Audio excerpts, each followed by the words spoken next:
वक्रतुंड महाकाय सूर्यकोटि समप्रभ निर्विघ्नं कुरु मे देव सर्वकार्येषु सर्वदा।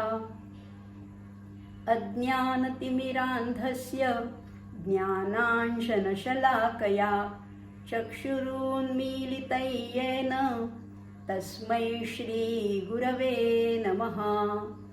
केयूरान् विभूषयन्ति पुरुषं हारान् चन्द्रोज्ज्वलाः न स्नानं न विलेपनं न कुसुमं नालङ्कृता मूर्धजा।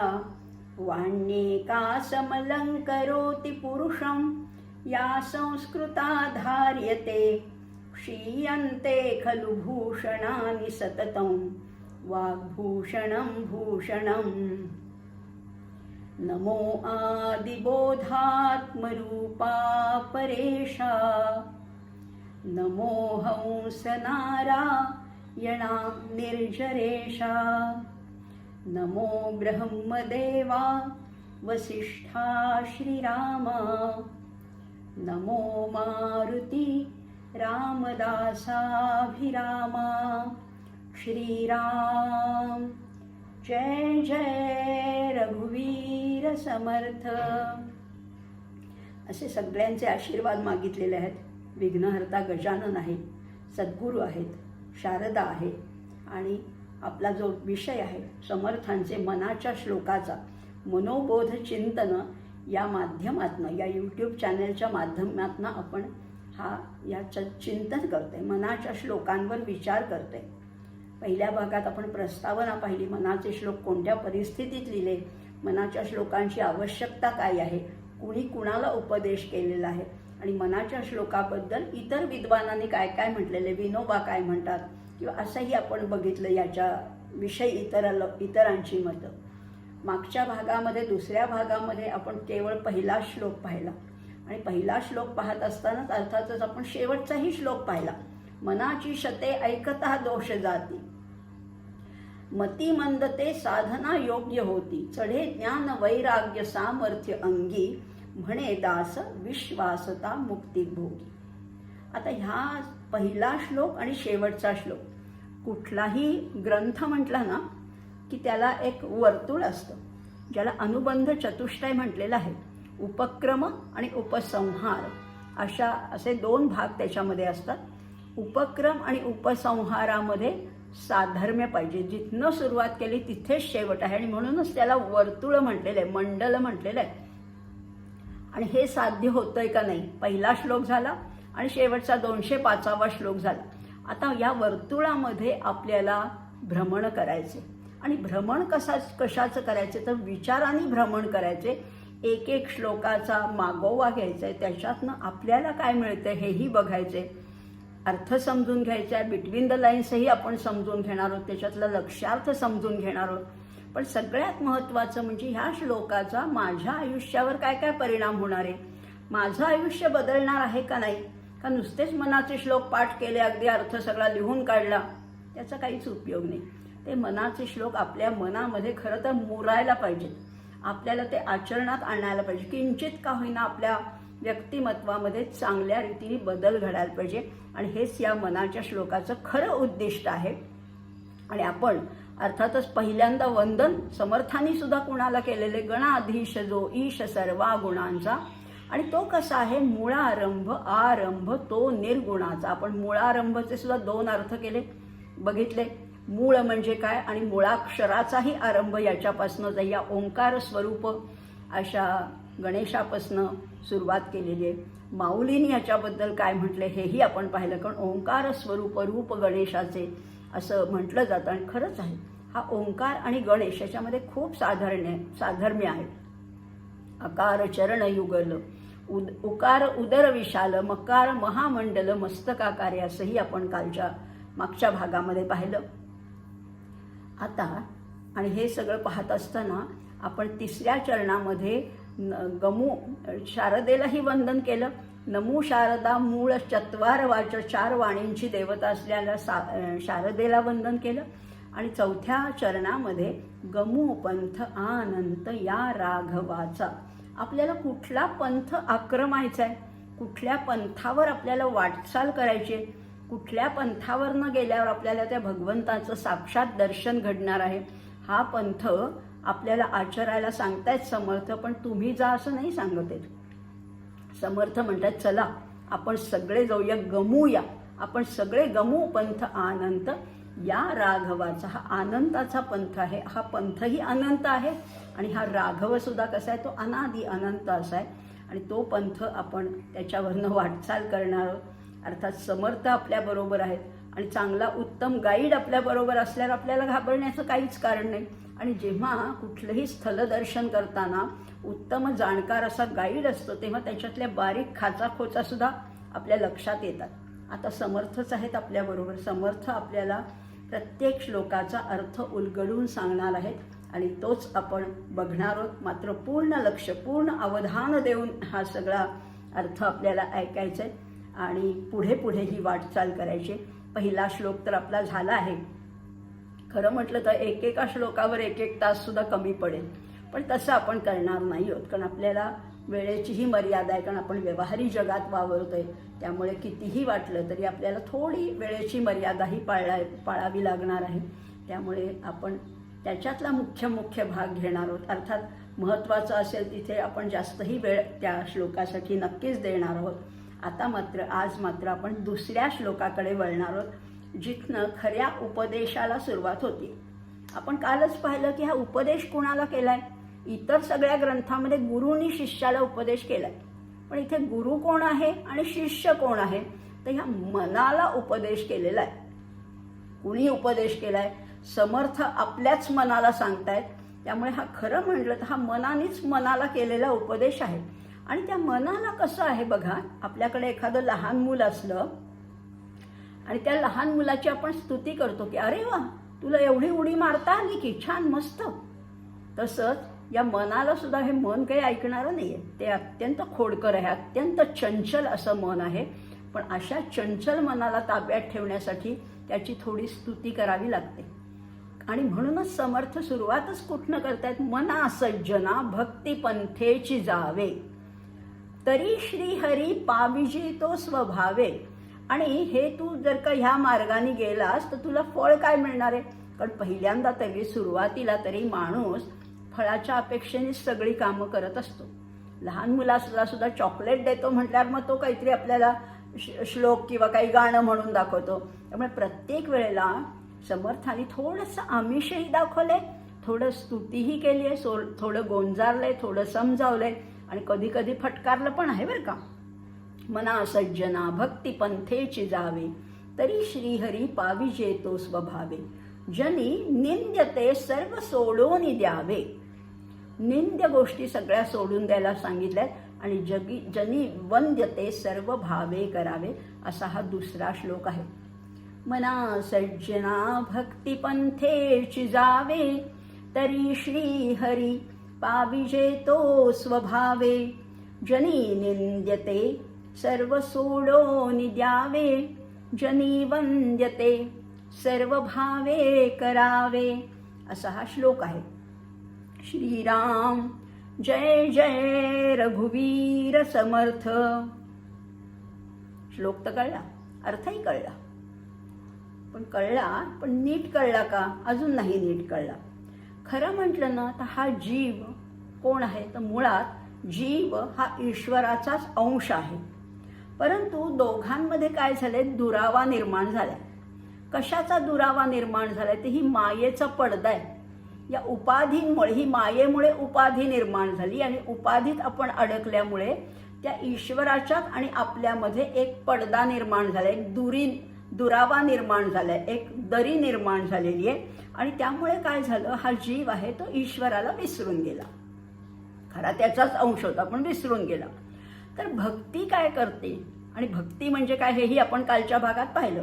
तर ही भक्ती काय करते, तर भक्ती सगळ्यात महत्त्वाचं एक काम करते, ती म्हणजे हा दुरावा नाहीसा करते. ह्या दोघांमध्ये जे अंतर पडलंय ना, ईश्वर आणि जीव ह्याच्यामध्ये जो अंतर पडले आहे ते ती आधी पहिल्यांदा नाहीसे करते आणि जीवाला ईश्वराच्या समीप करते, किंवा निदान सन्मुख तरी करते. समीप होणं तरी बाजूला राहू दे, सन्मुख करते. म्हणजे बघा हां, आपण एका मोठ्या वर्तुळावर उभे आहोत, सगळे मानव एका वर्तुळावर उभे आहेत आणि मध्यभागी समजा ईश्वर आहे, परब्रह्म आहे, परमेश्वर जर समजा मध्यभागी आहे, तर काही लोकांची तोंड आहेत बाहेरच्या दिशेला, ते ईश्वराला विनमुख झालेत. आता ह्या भक्तीमुळे निदान आम्ही बाहेर वळलेलं तोंड आम्ही आता आत करतोय, अंतर्मुख होतोय, ईश्वर सन्मुख होतोय. मग नंतर काय आहे, नुसतं सन्मुख झालं पण अजून आम्ही परिघावर आहोत आणि तो केंद्रबिंदू मध्यभागी आहे. आम्हाला तिथपर्यंत जाण्यासाठी काहीतरी मार्ग आक्रमायला पाहिजे, वाटचाल करायला पाहिजे. आणि म्हणून आणि वाटचाल म्हटलं की रस्ता आला. रस्ता ह्याचाच अर्थ आहे पंथ. त्यामुळे मग इथे समर्थ म्हणतायत मना सज्जना भक्ती पंथेची जावे. भक्ती पंथावरनं वाटचाल कर. म्हणजे तू फक्त काय कर, केंद्राकडे जा. परिघाकडनं आपल्याला केंद्रबिंदूपर्यंत जायचंय, एवढीच वाटचाल कर. आणि म्हणून भक्ती पंथ हा शब्द वापरलाय. आता भक्ती म्हणजे तरी काय, तर भगवंताच्या लीला, त्याचे गुण, त्याचा महिमा, त्याचं रूप पुन्हा पुन्हा आठवायचं. माहिती आहे आम्हाला भगवंताचं रूप पुन्हा पुन्हा आठवायचं. आणि ते आपण आठवायचं, आपल्याला त्याच्यात आनंद वाटला की ते इतरांना सांगायचं, कथन करून त्याचा रस पुन्हा आपल्याला घेता येतो. आपल्याला अनुभूती येते तेव्हा आपल्याला आनंद मिळतो, पण दुसऱ्यांना सांगताना सुद्धा त्याचा आनंद मिळतो. आणि ह्याचंच नाव आहे भक्ती. आता ही भक्ती तर आम्हाला करायची, ठरलंय आमचं. पण ही भक्तीचा आनंद घेण्यासाठी मनाने घ्यायचं आहे खरं म्हटलं तर. म्हणून म्हणले मना सज्जना भक्ती पंथेशी जावे. आणि तर तुला काय मिळणार आहे, तरी श्रीहरी पाविजे तो स्वभावे. तो तुला श्रीहरी नक्की भेटणार आहे, तू एवढ्या मार्गाने गेलास तर. पण जर का मनाला तिकडे वळवायचे तर मन चंचल आहे वगैरे आपल्याला सगळं माहिती आहे. सगळ्या संतांनी त्या मनाला इतकी नावं ठेवलेली आहेत. सगळ्या संत, अगदी भगवद्गीता सुद्धा म्हणते चंचलम हि मनः कृष्ण प्रमाथी बलवत दृढम. अर्जुनाचंही तेच म्हणणं आहे. सगळे संत म्हणतात, आमच्या बहिणाबाई तर म्हणतात मन वढाय उभ्या पिकातलं ढोर. इतकं ते ओढाळ असं मन आहे. सगळे संत त्या मनाला निर्भत्सना करतायत. हा मन हे अडथळा आहे. पण आमचे समर्थ मात्र त्या मनाला, म्हणूनच सगळ्यांनी झोडपल्यावर कसं काय होणार त्या मनाचं. आणि म्हणून समर्थ मात्र आपल्याला त्या मनाला गोंजारतायत, चुचकारतायत. सुसरबाई तुझी पाठ मऊ असं म्हटलं जातं, मराठीमध्ये म्हण आहे. तसे ह्या मनाला चुचकारून, गोंजारून, समजावून ते पुन्हा जागेवर आणतायत. पण मन कितीही वाईट असलं, सगळ्यांनी कितीही नावं ठेवली, तरी गंमत अशी आहे की मोक्षाची साधना आहे ती आपल्याला मनाच्या साहाय्याने करायची. मन ताब्यात आलं तरच काहीतरी मोक्षापर्यंतचा मार्ग सापडणं शक्य आहे, सुकर होणं शक्य आहे. आणि या मनानेच आपल्याला भगवंताचं दर्शन घडणार आहे. लहान मुलांकडनं एखादं काम करून घेताना तू कसा सोन्या आहेस, तू शहाणा आहेस, तुला एवढी उडी मारता येते, तू किती स्ट्रॉंग बॉय आहेस असं आपण म्हणतो की नाही, तसंच इथे सज्जन असं म्हटलेलं आहे. आणि खरं सांगू का, लहान मुलांना अतिशिस्त लावून सुद्धा चालत नाही. शिस्त पाहिजेच, शिस्तही पाहिजे आणि लाडही पाहिजे. ह्या दोन्हीचा जिथे संगम होतो ना, त्याच घरातली मुलं संस्कारी असतात. अति लाडही करू नका आणि अतिशिस्तही लावू नका. आणि समर्थ सुद्धा हेच सांगतात ना आपल्याला, अति नियम करू नये आणि नियम केल्याविना राहू नये. म्हणजे काय आहे, अति या मनाला शिस्त लावायची नाहीये, पण शिस्त लावल्याशिवाय तसंही त्याला मोकाटही सोडायचं नाहीये. मग आता करायचं काय, अतिशिस्त लावायची नाहीये. तसंच मनाला सारखं हे करू नको, ते करू नको, इकडे जाऊ नको, ते बघू नको असं नाही म्हणून चालणार. मनाचं सारखं दमन करून सुद्धा चालणार नाही. पण काय आहे, आणि हे मन का बरं असं इतकं भरकटतं, कारण ते मायेच्या आहारी गेले. आणि माया कोण आहे, तर ही माया म्हणजे भगवंताची शक्ती आहे. आणि आता ही शक्ती आमच्याच्याने काय आवरत नाही. या जीवाच्या ताब्यात येणं ही माया शक्य नाही आहे. आणि म्हणून मदतीसाठी आम्ही भगवंताकडेच धावा करतोय, भगवंतालाच प्रार्थना करतोय की तू तुझी शक्ती थोडी आवरून घे, तुझ्या ताब्यात ठेव, म्हणजे ती आम्हाला फारसा त्रास देणार नाही. आणि म्हणून ही मायेची शक्ती आवरण्यासाठी आपल्याला भगवंताचं चिंतन करायचं. आपल्या दोषाचं चिंतन करत बसायचं नाहीये, तर भगवंताचं, त्याच्या रूप, गुण, त्याचं सामर्थ्य, त्याची कर्तृम अकर्तृम जी शक्ती आहे त्याचं चिंतन करायचंय. आणि मग सर्वसामान्य लोकांना त्यामुळेच काय होतं तर हा भक्ती मार्ग जरासा जवळचा वाटतो. ज्ञानमार्ग ते एवढे ग्रंथ वाचा, त्याच्यावर काय टिपणं काढा वगैरे ते आम्हाला नाही जमत. पण आम्हाला त्यातल्या त्यात हा भक्ती मार्ग आणि गोड आहे, हो छान आहे, आणि म्हणून हा आपल्यासा वाटतो, जवळचा वाटतो. आणि खरं सांगू का, माऊलीने जे सांगितलंय ना ते अगदी बरोबर आहे. माऊली म्हणतात, देख मनुष्य जात सकळ स्वभावतः भजनशीळ. माणसाचा स्वभावच असा आहे की स्वभावतः त्याला भजन म्हणजे भक्ती करायला आवडते, आणि माणसाचा स्वभाव आहे. आणि भक्तावर कृपा करणं हा भगवंताचा स्वभाव आहे. म्हणजे बघा ना, जमलंच की सगळं.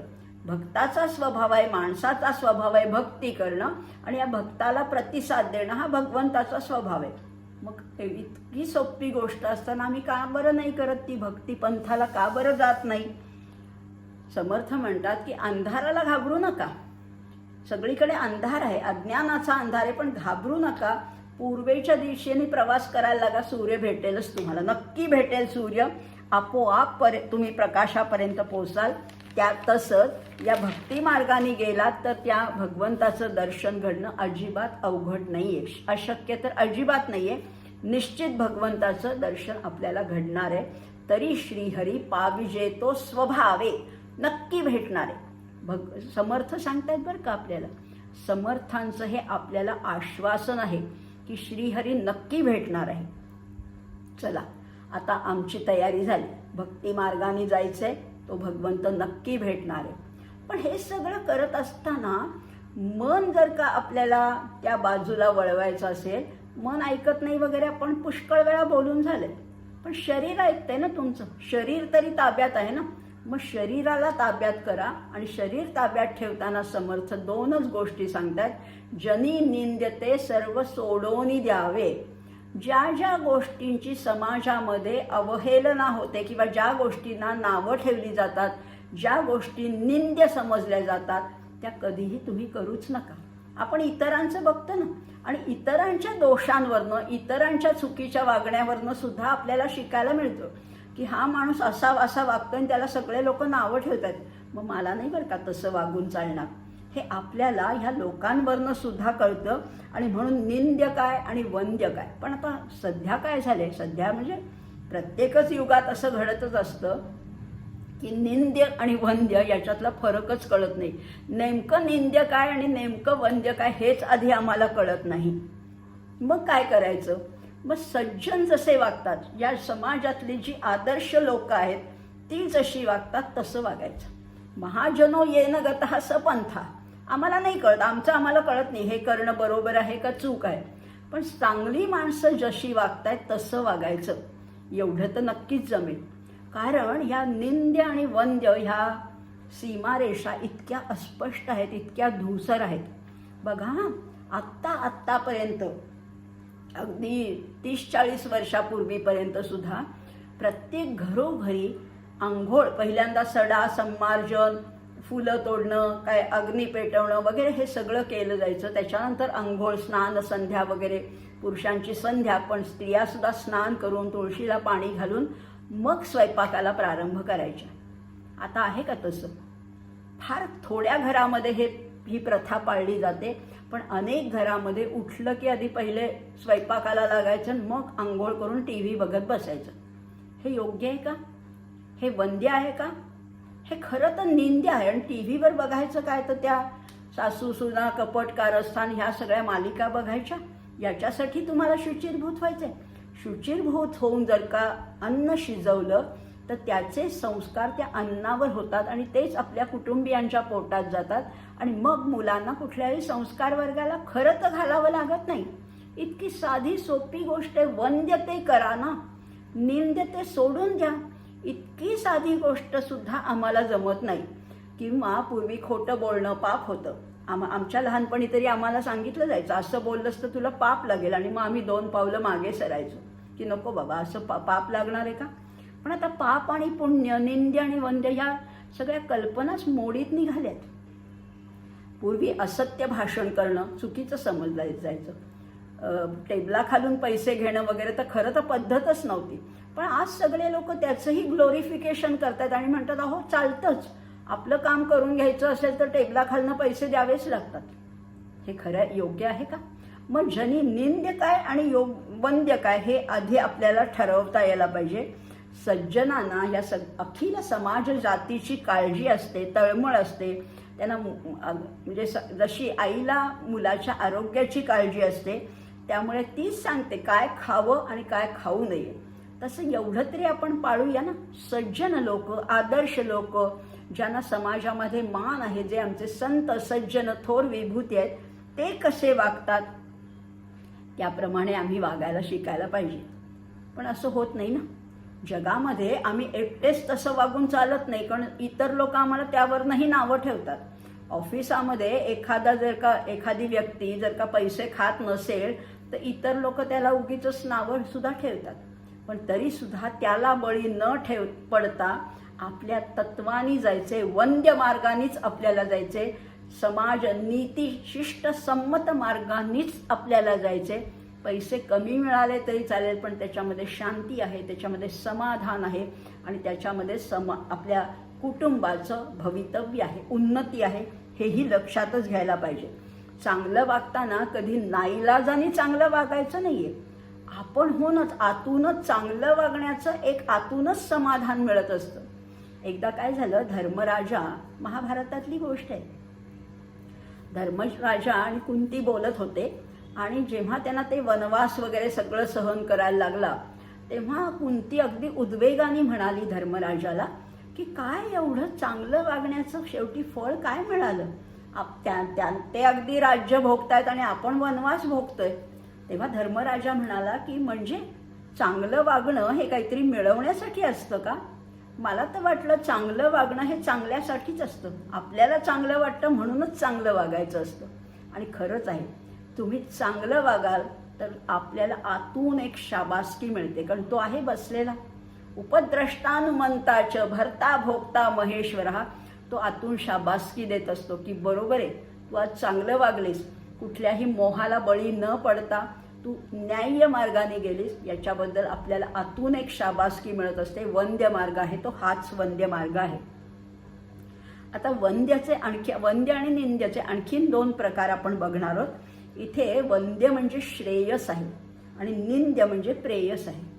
वंद्य म्हणजे परलोकातलं काहीतरी मिळवायचे, मला मृत्यूनंतर सुद्धा उत्तम गती प्राप्त झाली पाहिजे, याच्यासाठी आत्ता मला सदाचरणाने वागायचे, ह्याला वंद्य मार्ग म्हटलेलं आहे. किंवा काही लोक त्याच्या उलट वागतात की जाऊ दे, ते मृत्यूनंतरचं कुणी पाहिलंय, आत्ता मला मिळतंय ना सगळं, घ्या ओरबाडून, ह्याला प्रेयस म्हटलेलं आहे. आणि हा मार्ग आहे, हा निंद्य मार्ग आहे. केवळ आत्ताची भूक भागवण्यासाठी तुम्ही चुकीच्या अन्याय मार्गाने जाऊ नका, अनितीच्या मार्गाने जाऊ नका.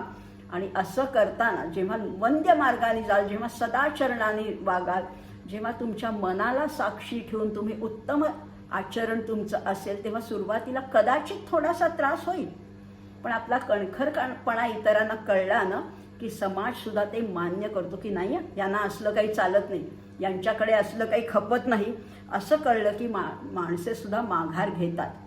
गदिमानी सांगून ठेवलेलं आहे, लबाड जोडिती इमले माड्या, गुणवंतांना मात्र झोपड्या, पतिव्रतेच्या गळ्यात धोंडा, वेश्येला मणिहार, अजब तुझे सरकार. खरंच आहे, हे जरी खरी गोष्ट असली तरी सुद्धा वंद्य मार्गाचं फळ निश्चितपणाने मिळतं. सत्यमेव जयते. त्यामुळे समर्थ म्हणतात, जनी निंद्यते सर्व सोडून द्यावे, जनी वंद्यते सर्व. आणि कसे करावे? भावे करावे. भावे म्हणजे काय येतं? भावानी करा, मनापासनं करा. उगीच कोणीतरी जबरदस्ती सांगितलंय चांगलं वाग म्हणून नाही, मला हातूनच छान वाटतंय चांगलं वागण्याने. आणि खरं सांगू का, चांगलं वागण्या इतकी सोपी गोष्ट दुसरी नाहीच आहे. चांगलं वागणं कसं आहे बघा, आता आपल्याला टेकडीत चढायला अवघड वाटते का उतरायला अवघड वाटते? चढायला अवघड वाटते, कारण आपण तेव्हा गुरुत्वाकर्षणाच्या विरुद्ध दिशेने वर जात असतो. उतरताना आपल्याला गुरुत्वाकर्षणाचा फायदा होतो, त्यामुळे उतरताना कुठलाही जिना उतरताना सुद्धा सहज शक्य होतं. आता चांगलं वागताना काय होतं तर परमेश्वर आपल्या बाजूनी असतो, आणि म्हणून चांगलं वागणं हे सगळ्यात सोपं आहे आणि चुकीचं वागणं हे अवघड आहे. खोटं बोललं की लक्षात ठेवावं लागतं, खरंच बोललं की काही लक्षातच ठेवायला लागत नाही. आपण सहज नैसर्गिकतेने स्वभावतः वागत असतो, सहजपणाने वागत असतो. त्यामुळे त्याचा फायदा फार मोठा आहे. सोपं म्हणजे चांगलं वागण्या इतकी सोपी गोष्ट दुसरी नाहीच आहे. त्यामुळे तरी चांगलंच वागा. आणि खरं आहे, जिथे तुम्ही जसं पेराल तसं उगवतं. प्रेम पेरा, प्रेम उगवणार आहे. परमेश्वराचं प्रेम जर का आपल्या मनामध्ये रुजवलं तर त्याचा वृक्ष व्हायला फार वेळ लागणार नाही. आणि खरंच आहे, समाजात म्हणा, कुटुंबात म्हणा, तुम्ही जसं आता मगाशी मी म्हटलं की वाईट माणसं आपल्या अवतीभोवती असतात. पण जर का तुम्ही एकतर्फी चांगुलपणा जरी ठेवलात, एकतर्फी बरं का, आपण वन वे ट्रॅफिक बघतोय, तुम्ही चांगलं वागा, जग कसंही वागू दे, जग कसंही वागू. किंवा कुटुंबातली इतर माणसं समजा चुकीची वागत असतील तरी इतकीही ती चुकीची नसतात की तुम्ही एवढे चांगले वागताय हे बघून त्यांना त्याचं काही संकोच वाटणार नाही. असं होतच नाही आहे. तुम्ही चांगले वागा. आणि चांगलं वागणं हे सुद्धा संसर्गजन्य असतं. तुम्ही चांगले वागायला लागल्यावर इतरांवर त्याचा परिणाम निश्चित होईल.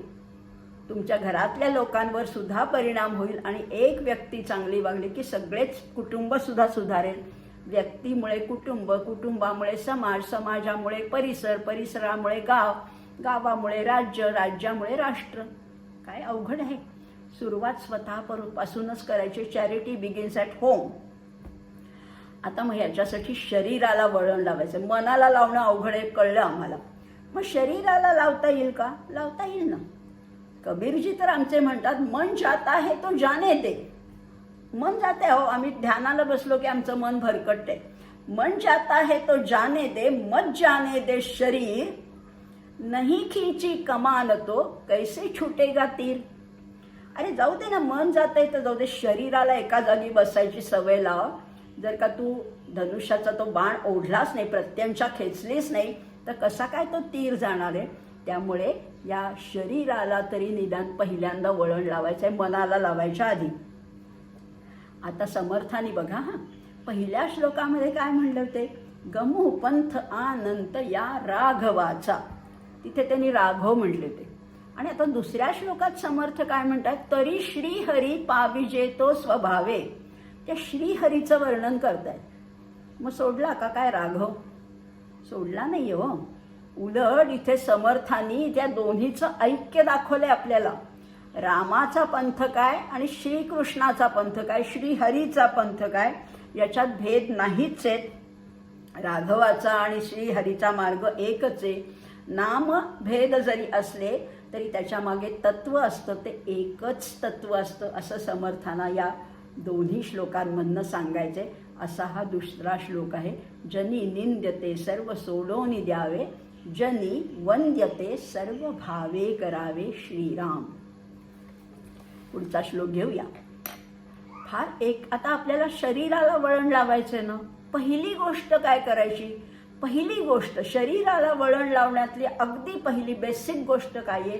पहाटे उठायचे. आणि पहाटे उठण्याचं महत्त्व काय आहे हे समर्थांनी फारच सुंदर सांगितलंय. प्रभाते मनी राम चिंतित जावा, पुढे वैखरी राम आधी वदावा, सदाचार हा थोर सांडून येतो, जनी तो चितो मानवी धन्य होतो. श्रीराम जय जय रघुवीर समर्थ. अर्थ तसं कळलाच तुम्हाला, माहितीच आहे, सगळा सोपाच अर्थ आहे.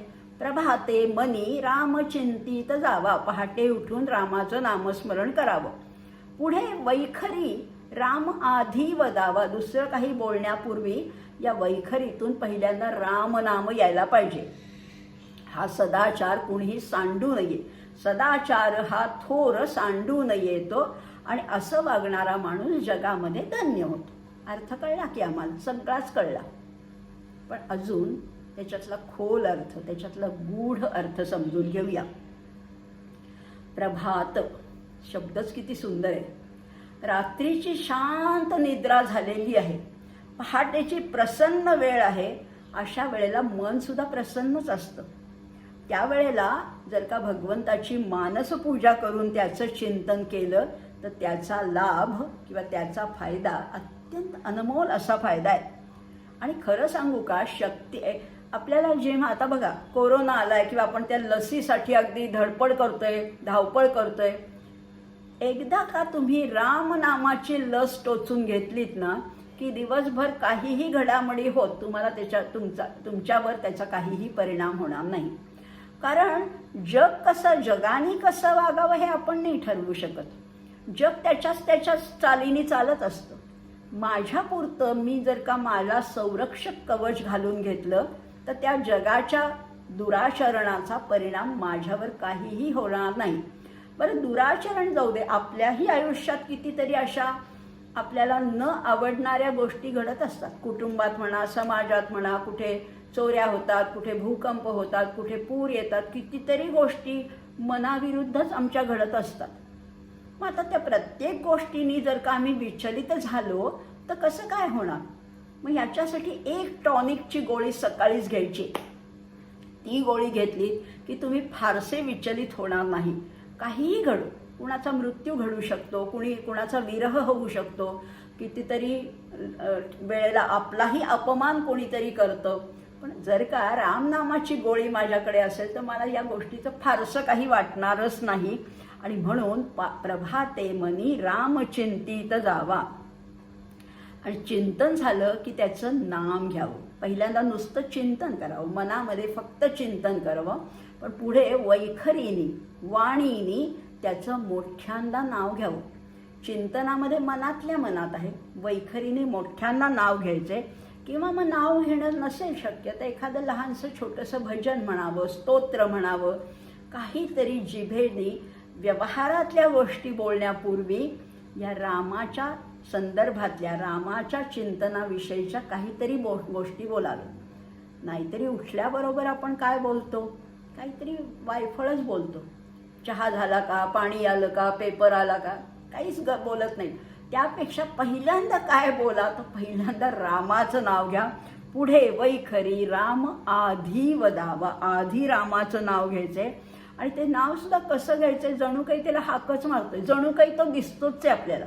जणू काही समर्थांना खराच दिसत होता, आम्हाला खरा नाही दिसत आहे, पण समजा ना, समजूया, मनाने समजूया की हा राम इथेच उभा आहे आणि त्याला हाक मारायची. अरे रामा, अशी त्याला हाक मारा ना. पुढे वैखरी राम आधी वदावा. मग त्याच्यासाठी देह कसा पाहिजे, तो शुद्ध पाहिजे. आणि केवळ सदाचरणी माणूसच देहाने सुद्धा शुद्ध असू शकतो, निर्मळ असू शकतो. आता वरवर दिसायला तर हा व्यावहारिक उपाय आहे, हे साधं आम्हाला सगळं कळतंय. हा व्यावहारिक म्हणा किंवा तांत्रिक उपाय समर्थ सांगतायत, पण खरंच आहे. आणि ही साधीच गोष्ट आहे, याच्यात काय वेगळं सांगितलं समर्थाने, याच्यात तुम्हाला नवीन असं काय कळलं? पण खरं सांगू का, साध्या सोप्या गोष्टीच जर का फक्त नियमाने करत राहिलो तर त्याचा लाभ फार मोठा होतो. फार मोठी अनुष्ठानं, फार मोठं तपाचरण, हिमालयात वगैरे कुठेही जायचं नाही. तुमच्याच घरी राहा, तुमच्याच अंथरुणावरनं उठताना मनामध्ये रामाचं चिंतन करा आणि वैखरीने नाम घ्या. अत्यंत सोपी, 2 मिनिटं सुद्धा लागत नाही, किंवा खरं तर वेळ लागतच नाही. या सहजगत्या गोष्टी घडत असतात.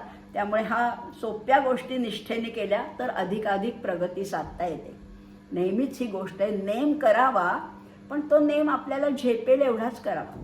उगीच 13 कोटीचा एकदम जप करायचा नेम करूच नका. रोज 1 माळेचा जप केला तरी बास झालं, पण तो नियमाने पाळायचा. रोज 2च नमस्कार घाला, सूर्यनमस्कार, पण नियमाने घाला. उगीच एक दिवशी 108 घातले आणि दुसऱ्या दिवशी 4 दिवस आजारीच पडला, असलं नाही चालणार. नियमाने करण्यामध्ये फार महत्त्व आहे. आणि हे केव्हा करायचं, केव्हाही केलं तरी चालेल दिवसभरात, पण सूर्योदयापूर्वीच्या ज्या 2-3 घटका असतात ना, त्याच्यामध्ये हा जो नेम आहे तो उत्तम रीतीने साधला जातो. का बरं? कारण तो प्रभात काळ आहे. दिवसाची सगळी आन्निकं आधी पूर्ण करायची. शौच मुखमार्जन उरकलं की शरीर स्वच्छ होतं, हलकं होतं, उत्साही होतं. आणि मग ही वेळ कशी आहे, तर ही मनन आणि चिंतनाला अतिशय चांगली वेळ आहे.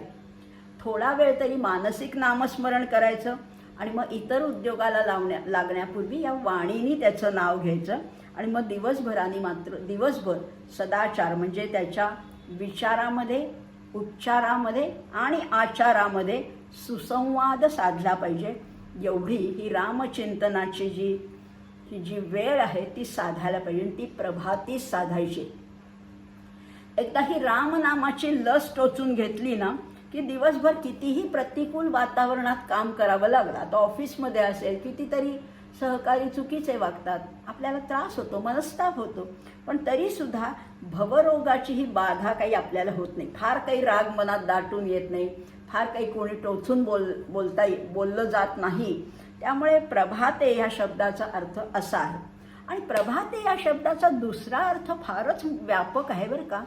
प्रभाते याचा अर्थ जीवनाच्या प्रभाती, आयुष्याच्या सुरुवातीला म्हणजे बालपणीच हे मनाच्या श्लोकाचा अभ्यास व्हायला पाहिजे. आणि आपल्याकडे खरंच अशी पद्धत आहे, अजूनही आहे. शाळांमध्ये पहिले 20, 25, 40 श्लोक पाठ करायला सांगतात. आणि प्रभात काळी जर का हे मनाचे श्लोक मुखोद्गत झाले, अर्थ नंतर समजेल, पण ही गोळी प्रभात काळीच घ्यायला पाहिजे. बुद्धीला फाटे फुटण्यापूर्वीच हा रामचिंतनाचा संस्कार जर का मनावर झाला तर तो पक्का बसतो, तो दृढ होतो आपल्या मनामध्ये, अंतःकरणामध्ये. आणि मग त्या विषयग्रस्त मनाला ईश्वर चिंतनाचं आलंबन द्यायचं. त्याला एक पुढे समोर काय ठेवायचं, ईश्वर चिंतनाचं. आणि मग म्हणजे काय होतं तर ते मन प्रसन्न राहतं. आणि अशा पारमार्थिक माणसाचे व्यवहार शुद्धच होतात, तो कधीच चुकीचा वागणार नाही. आणि म्हणून म्हटलेलं आहे, जनी तो चितो मानवी धन्य होतो. आता समर्थ आपल्याला सांगतात पहाटे पहाटे रामाचं चिंतन करावं. पण जर का पुरेसा अभ्यास नाहीये बरं का, आता एकदमच आज आपण ऐकलं आणि उद्यापासून सुरू केलं, पण आमचं काही मागची बॅकग्राऊंड काही नाही, पुरेसा अभ्यास नाहीये, जीवन शुद्ध नाहीये, सात्विक नाहीये, पवित्र नाहीये, तर मनातल्या मनात नाम घेण्याचा सुद्धा ताण येतो. किंवा रात्री अगदी उशिरा मसालेदार खूप काहीतरी पार्टी बिर्टी केलेली आहे आणि मग कसे काय प्रभाते उठणार. आणि प्रभाते उठलात तरी जांभया येतील, झोप येईल आणि त्या नामस्मरणावर काही केल्या मन राहणार नाही. अशा वेळेला मग समर्थ एक उपाय सांगतायत, मनातल्या मनात घेतलं तर झोपच येईल किंवा कंटाळा येईल, ताण येईल, शीण येईल, मग मोठ्यानं घ्या ना, मोठ्यानं म्हणा, अगदी 5 वेळा म्हणा, 10 वेळा म्हणा, 11 वेळा म्हणा, पण मोठ्याने नाम घेतलं की त्याला एक गती प्राप्त होते. गद्य घोषे म्हणावे असं समर्थांचं म्हणणं आहे.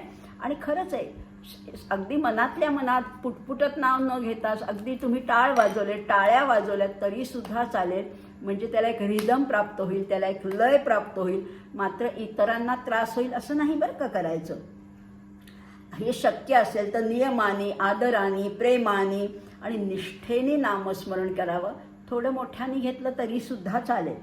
नामस्मरण आता उत्तम झालं, समजा झालं आमचं, आम्ही सकाळी काय ठरवलं 21 वेळा नाम घ्यायचं, तेवढं झालं उत्तम. तरी एरवीचं वर्तन सुद्धा रामनाम घेतलं म्हणजे आमचा त्या रामाशी संबंध संपला, आता दिवसभर कसेही वागायला आम्ही मोकळे असं नाही चालणार. म्हणजे दिवसभराचं वर्तन सुद्धा चांगलंच व्हायला पाहिजे, पण त्याला त्या रामनामामुळे एक पाठबळ मिळतं, एक पाठिंबा मिळतो, एक सपोर्ट मिळतो. आणि मग आमचं वर्तन हळूहळू का होईना उत्तमच होत जातं. तुकाराम महाराज तर म्हणतात, जेणे विठ्ठल मात्रा घ्यावी तेणे पथ्ये सांभाळावी.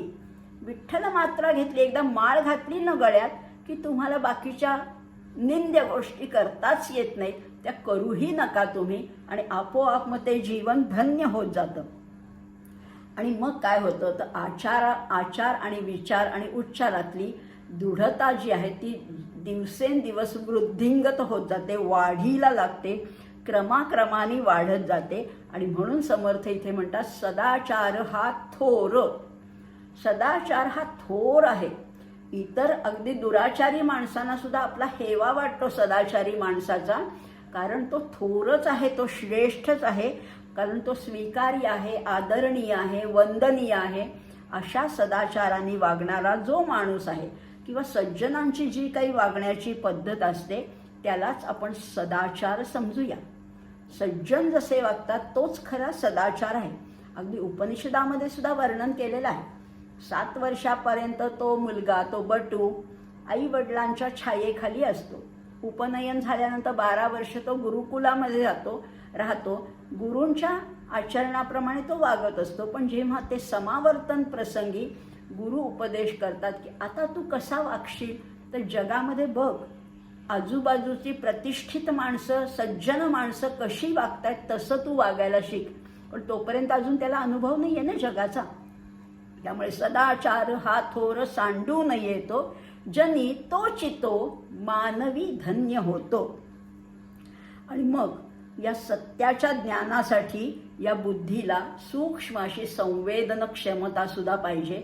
हा सदाचार अंगामध्ये मुरायला पाहिजे, बाणायला पाहिजे. आणि खरंच समर्थ इथे सदाचारणी माणसाला धन्य म्हणतायत. पापभीरू असणं म्हणा किंवा दुसऱ्याच्या धनाची अभिलाषा न धरणं, परस्त्रीकडे कामुक नजरेने न पाहणं, दुसऱ्याला नेहमी सदा मदत करणं, स्वार्थासाठी इतरांना त्रास न देणं, दुसऱ्यांच्या अधिकारावर अतिक्रमण न करणं, इतरांची निंदा न करणं, स्वतःची वृत्ती कायम सतत प्रसन्न राखणं, हीच तर सदाचाराची लक्षणं आहेत. ही काही आम्हाला माहिती नाही आहेत का? आम्हालाही माहितीच नाही, पण ही आचरणात आणायची. ती नुसती माहिती असून चालणार नाही, तर ती आचरणात आणण्यातच खरी धन्यता आहे. आणि असं ज्याचं जीवन असतं तोच धन्य होतो किंवा त्याची समाजामध्ये स्तुती केली जाते, वाहवा केली जाते. त्याला आदरणीय असं स्थान समाजामध्ये, उच्च स्थान प्राप्त होतं. आता हे सगळं आपण बोलत असताना की तुम्ही म्हणाला हो आम्ही कसेही वागू, तुम्हाला काय त्याचं घेणं देणं. पण तसं नाही आहे. खरं इतरांच्या खाजगी जीवनामध्ये डोकावू नये हा खरा काय म्हणतात एक प्रोटोकॉल आहे किंवा असं मानलं जातं. ह्याला समाज मान्यता आहे. उगीच दुसऱ्याच्या खाजगी जीवनामध्ये ढवळाढवळ करू नये ही खरी गोष्ट आहे.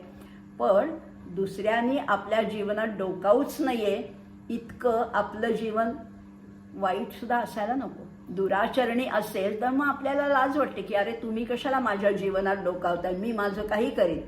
पण आपलं जीवन इतकं ओपन पाहिजे, इतकं ट्रान्सपरंट पाहिजे की कुणीही डोकावलं तरी तिथे काही खराब नाहीच आहे, की तिथे काही मलिन अशी गोष्टच नाही, तिथे काही काळबेरच नाही आहे. असं असणं जीवन म्हणजेच तर सदाचरी तो जनी मानसी धन्य होतो असं म्हटलेलं आहे. आणि मग हे करण्यासाठी एक संस्कृत सुभाषिताचा आधार घेऊया. वागायचं कसं? मातृवत परदारेषु.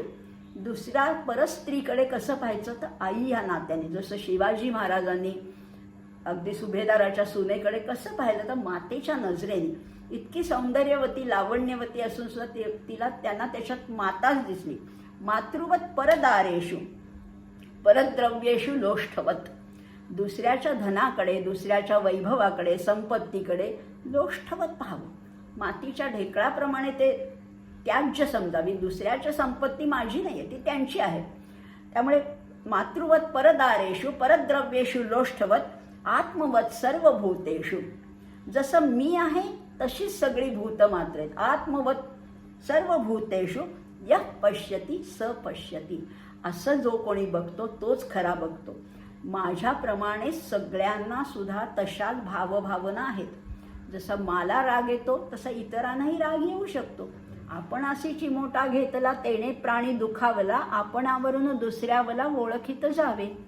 असं समर्थांनी जे सांगून ठेवलंय ते आपल्यासाठीच आहे. आपल्यामध्ये आणि इतरांमध्ये सुद्धा एक जाणीव आहे, ती समान आहे, ती कॉमन आहे. त्यामुळे इतरांना सुद्धा दुखवू नका. जसं इतरांनी तुमच्याशी वागावं असं तुम्हाला वाटतंय तसंच तुम्ही इतरांशी वागा. हेच या सदाचरणाचं आपण महत्त्व या श्लोकातनं जाणून घेतलंय. खरं म्हटलं ना तर अजून प्रभात ह्या शब्दाविषयी मला खूप बोलायचं आहे. पण बघूया आता पुढे जेव्हा प्रभाते मनी रामचिंतित जावासे श्लोक येतील तेव्हा आपण प्रभात आणि प्रभातीचं महत्त्व काय. एक केवळ तुम्ही पहाटे उठलात तरी सुद्धा तुमचं जीवन धन्य होणार आहे. केवळ पुढच्या काही गोष्टी नाही केलात तरी केवळ ब्राह्ममुहूर्तावर उठायची एक सवय लावून घेऊया. आता उठायचं ब्राह्ममुहूर्तावर झालं तर रात्री लवकर झोपायला लागेल. रात्री लवकर झोपायचं तर झोपणं आणि जेवण याच्यामध्ये 2-2.5 तासाचं अंतर पाहिजे. म्हणजे लवकर जेवायला पाहिजे. म्हणजे सगळाच दिनक्रम आपल्याला अलीकडे आणता यायला आला तर कदाचित पहाटे उठता येईल. ब्राह्ममुहूर्त म्हणजे कुठला आहे तर पहाटे 4:45 ते सकाळी 5:30, पहाटे 5:30 पर्यंत हा आहे तो. हा 2.25 तासाचा जो काळ आहे तो ब्राह्ममुहूर्त समजला जातो. आणि या ब्राह्ममुहूर्ती निसर्गामध्ये काय काय किमया घडतात आणि त्याचा देहावर काय परिणाम होतो हेही आपण पुढच्या भागामध्ये बघूया. आत्ता इथेच थांबूया. जय जय रघुवीर समर्थ.